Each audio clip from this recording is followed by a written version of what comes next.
Hello friends, welcome back to Janasahaya Kannada. ನಾನು ನಿಮ್ಮ ಚೇತನ ಮಂಜುನಾಥ್. ಗೃಹಜ್ಯೋತಿ ಫಲಾನುಭವಿಗಳೇ, ಒಮ್ಮೆ ಇಲ್ಲಿ ಗಮನಿಸಿ. ನಿಮ್ಮ ಆಗಸ್ಟ್ ವಿದ್ಯುತ್ ಬಿಲ್ಲಲ್ಲಿ GJSURVEYED ಅನ್ನುವಂಥ ವರ್ಡ್ ಬಂದಿದೆಯಾ? ಹಾಗಾದರೆ ಇದರ ಅರ್ಥ ಏನು? ದಾಖಲೆ ಪರಿಶೀಲನೆ ಮಾಡಿಸಿದ್ರು ಕೂಡ ನಿಮ್ಮ ಬಿಲ್ಲಲ್ಲಿ ಈ ವರ್ಡ್ ಕಾಣಿಸ್ತಾ ಇಲ್ವಾ? ಹಾಗಿದ್ರೆ ಏನಾಯಿತು? ಇನ್ನು ಎಷ್ಟು ಜನ ವೆರಿಫಿಕೇಶನ್ ಮಾಡಿಸ್ಕೊಳ್ಬೇಕು?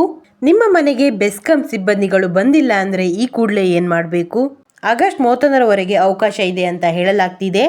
ಈ ಒಂದು ದಿನಾಂಕದ ಒಳಗಡೆ ನೀವು ಏನೇನು ಕೆಲಸಗಳನ್ನು ಮಾಡಬೇಕು ಅದೆಲ್ಲದರ ಬಗ್ಗೆ ಕಂಪ್ಲೀಟ್ ಆದ ಮಾಹಿತಿನ ಈ ವಿಡಿಯೋದಲ್ಲಿ ತಿಳಿಸ್ಕೊಡ್ತೀನಿ. ಹಾಗೆ ನೀವಿನ್ನು ನನ್ನ ಚಾನಲ್ನ ಸಬ್ಸ್ಕ್ರೈಬ್ ಮಾಡದೆ ಈ ವಿಡಿಯೋನ ನೋಡ್ತಾ ಇದ್ದೀರಾ, ಈ ಕೂಡಲೇ ಸಬ್ಸ್ಕ್ರೈಬ್ ಮಾಡಿ ನನಗೆ ಸಪೋರ್ಟ್ ಮಾಡಿ. ಸ್ನೇಹಿತರೆ, ನೀವು ಗೃಹಜ್ಯೋತಿ ಯೋಜನೆಯ ಫಲಾನುಭವಿಗಳಾಗಿದ್ದರೆ ನಿಮ್ಮ ಆಗಸ್ಟ್ ತಿಂಗಳ ವಿದ್ಯುತ್ ಬಿಲ್ಲನ್ನು ಒಮ್ಮೆ ಚೆಕ್ ಮಾಡಿ ನೋಡ್ಕೊಳ್ಳಿ. ಯಾಕಂದರೆ ಈ ಬಾರಿ ಸಾಮಾನ್ಯವಾಗಿ ಕಾಣಿಸ್ಕೊಳ್ಳೋದ ಒಂದು ಪದ ನಿಮ್ಮ ಬಿಲ್ಲಲ್ಲಿ ಕಾಣಿಸ್ಕೋಬಹುದು. ಅದೇನಂದರೆ GJSURVEYED. ಈ ವರ್ಡ್ ನಿಮ್ಮ ಬಿಲ್ಲಲ್ಲಿ ಇದ್ರೆ ಏನರ್ಥ? ನಿಮ್ಮ ಗೃಹಜ್ಯೋತಿ ಯೋಜನೆಯ ದಾಖಲೆ ಯಶಸ್ವಿಯಾಗಿ ಪರಿಶೀಲನೆಯಾಗಿದೆಯಾ? ಒಂದು ವೇಳೆ ನೀವು ಡಾಕ್ಯುಮೆಂಟ್ನ ವೆರಿಫಿಕೇಶನ್ ಮಾಡಿಸ್ಕೊಂಡ್ರು ಈ ಒಂದು ವರ್ಡ್ ನಿಮ್ಮ ಬಿಲ್ಲಲ್ಲಿ ಕಾಣಿಸ್ಕೊಳ್ದೇ ಇದ್ದರೆ ನೀವು ಇವಾಗ ಏನು ಮಾಡಬೇಕು? ಇದರ ಬಗ್ಗೆ ಕಂಪ್ಲೀಟ್ ಆದ ಡೀಟೇಲ್ಸ್ನ ಈ ಒಂದು ವಿಡಿಯೋದಲ್ಲಿ ನಾನು ನಿಮಗೆ ತಿಳಿಸ್ಕೊಡ್ತೀನಿ. ಸಾಕಷ್ಟು ಜನರಿಗೆ ಕನ್ಫ್ಯೂಷನ್ ಇದೆ. ಏನಂದರೆ, ನಾವು ದಾಖಲೆಗಳನ್ನು ಕೊಟ್ಟಿದ್ದೀವಿ, ವೆರಿಫಿಕೇಶನ್ ಕೂಡ ಮಾಡಿಸಿದ್ವಿ, ಆದರೆ ಇದು ಯಶಸ್ವಿ ಆಗಿದೆಯೋ ಇಲ್ವೋ ಅಂತ ಹೆಂಗೆ ಗೊತ್ತಾಗುತ್ತೆ ಅನ್ನೋ ಆ ಒಂದು ಪ್ರಶ್ನೆ ಇದೆಯಲ್ಲ. ಬೆಸ್ಕಾಂ ಇದಕ್ಕೊಂದು ಸರಳ ಇಂಡಿಕೇಶನ್ ಕೊಟ್ಟಿದೆ. ಸೊ ಅದೇ ನಿಮ್ಮ ವಿದ್ಯುತ್ ಬಿಲ್. ಸೊ ಈ ಒಂದು ವರ್ಡ್ ಎಲ್ರಿಗೂ ಸಿಗುತ್ತಾ?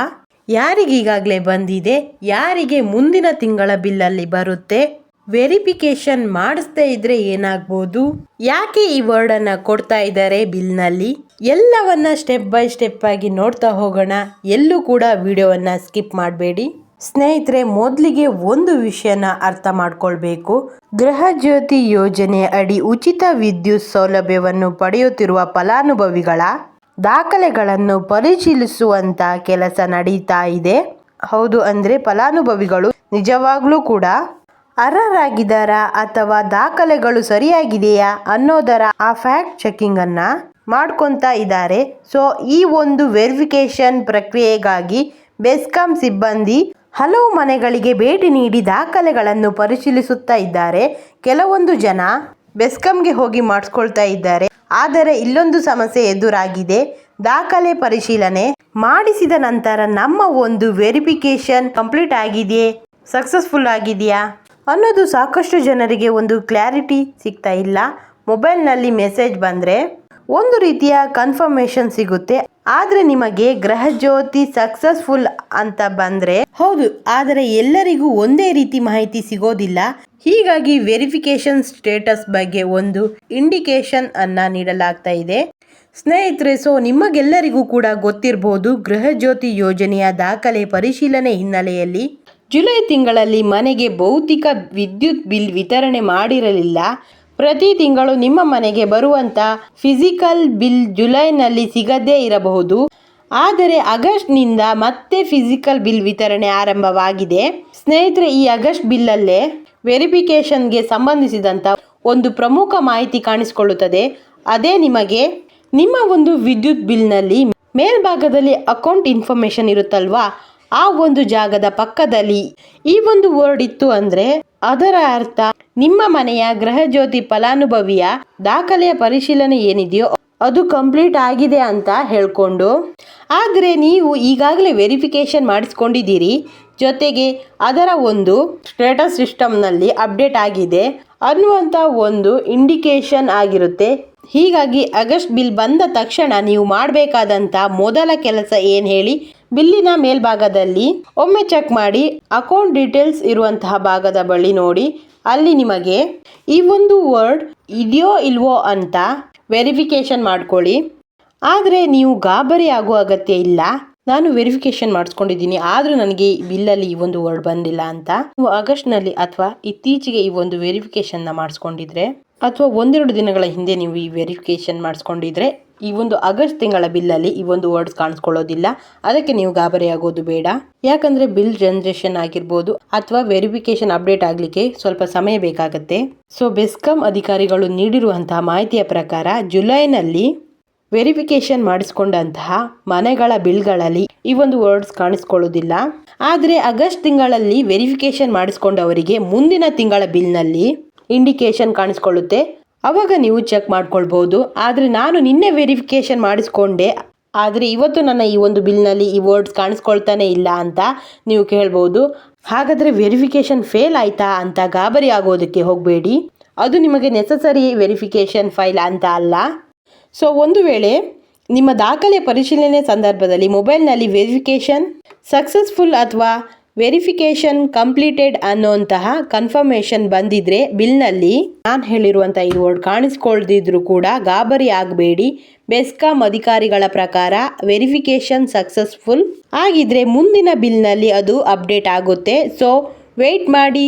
ಯಾರೆಲ್ಲ ಜುಲೈನಲ್ಲಿ ನಿಮ್ಮ ಅಪ್ಡೇಟ್ನ ಮಾಡ್ಕೊಂಡಿದ್ದೀರೋ ಆಗಸ್ಟ್ನಲ್ಲಿ ಬಂದಿದೆ, ಅದೇ ಜುಲೈ ಎಂಡ್ನಲ್ಲಿ ನೀವು ಮಾಡಿದ್ದೀರಾ ಅಂತ ಅಂದರೂ ಕೂಡ ಈಗ ಬರಲಿಕ್ಕೆ ಸಾಧ್ಯ ಇಲ್ಲ. ನೆಕ್ಸ್ಟ್ ಮಂತ್ ಬಿಲ್ನಲ್ಲಿ ಬರುತ್ತೆ. ಒಮ್ಮೆ ಚೆಕ್ ಮಾಡ್ಕೊಳ್ಳಿ. ಸೊ ಹಾಗಾಗಿ ಸ್ವಲ್ಪ ಗ್ಯಾಪನ್ನು ಕೊಡಬೇಕಾಗತ್ತೆ. ಓಕೆ, ಇದಾದಮೇಲೆ ಈ ಬೆಸ್ಕಾಮಲ್ಲಿ ಎಷ್ಟು ಜನ ಈ ಒಂದು ವೆರಿಫಿಕೇಷನ್ನ ಮಾಡಿಸ್ಕೊಂಡಿದ್ದಾರಂತ ಒಂದು ನಂಬರ್ನ ಹೇಳ್ತೇನೆ. ಇದು ಆಗಸ್ಟ್ 11ರ ಮಾಹಿತಿ ಪ್ರಕಾರ ಬೆಸ್ಕಾಂನಲ್ಲಿ ಎಷ್ಟು ಜನ ವೆರಿಫಿಕೇಷನ್ನ ಮಾಡಿಸ್ಕೊಂಡಿದ್ದೀರಾ ಅಂತ. ಬೆಸ್ಕಾಂ ವ್ಯಾಪ್ತಿಯಲ್ಲಿ ನಾನು ಹೇಳ್ತಿರುವಂಥ ಸಂಖ್ಯೆ ಪ್ರಕಾರ 68 ಲಕ್ಷ ಇದೆ.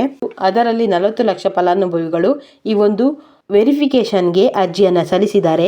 ಅದರಲ್ಲೂ ಕೂಡ ಇನ್ನು 28 ಲಕ್ಷ ಜನರು ಈ ಒಂದು ಅರ್ಜಿನ ಸಲ್ಲಿಸಲಿಕ್ಕೆ ಬಾಕಿ ಇದ್ದಾರೆ. ಓಕೆ, ಈಗ ಯಾವ ಯಾವ ಜಿಲ್ಲೆಯಲ್ಲಿ ಎಷ್ಟು ಪ್ರಮಾಣದಲ್ಲಿ ಈ ಒಂದು ಗೃಹಲಕ್ಷ್ಮಿ ಯೋಜನೆಗೆ ಅರ್ಜಿನ ಸಲ್ಲಿಸಿದ್ದಾರೆ ಅಂತ ನೋಡೋಣ.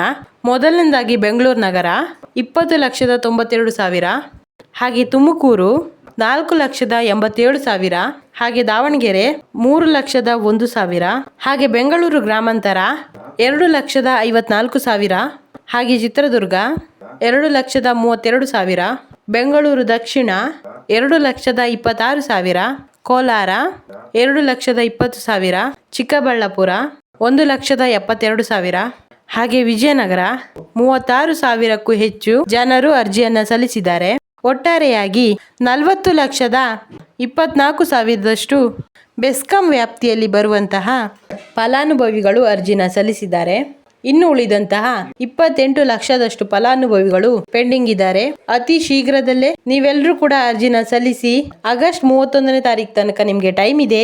ಅಷ್ಟರ ಒಳಗಾಗಿ ನೀವು ಗೃಹಜ್ಯೋತಿ ಯೋಜನೆಗೆ ಅರ್ಜಿನ ಸಲ್ಲಿಸಬಹುದು. ಅರ್ಜಿನ ಸಲ್ಲಿಸಿಲ್ಲ ಅಂತ ಹೇಳಿದ್ರೆ ಮುಂದಿನ ದಿನಗಳಲ್ಲಿ ಗೃಹಜ್ಯೋತಿ ಯೋಜನೆಯ ಉಚಿತ ಕರೆಂಟ್ ನಿಮಗೆ ಬಂದಾಗುತ್ತೆ.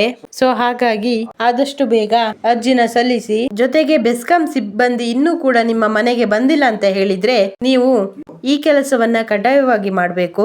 ಅದೇನಂದ್ರೆ ಸರ್ಕಾರಿ ಕಚೇರಿ, GBA ಕಚೇರಿ, ಗ್ರಾಮ ಪಂಚಾಯಿತಿ ವೆರಿಫಿಕೇಶನ್ಗಾಗಿ ಕ್ಯಾಂಪ್ ಹಾಗೂ KB ಆಫೀಸ್ ಇಲ್ಲಿ ನೀವು ಅರ್ಜಿನ ಸಲ್ಲಿಸಬೇಕಾಗತ್ತೆ.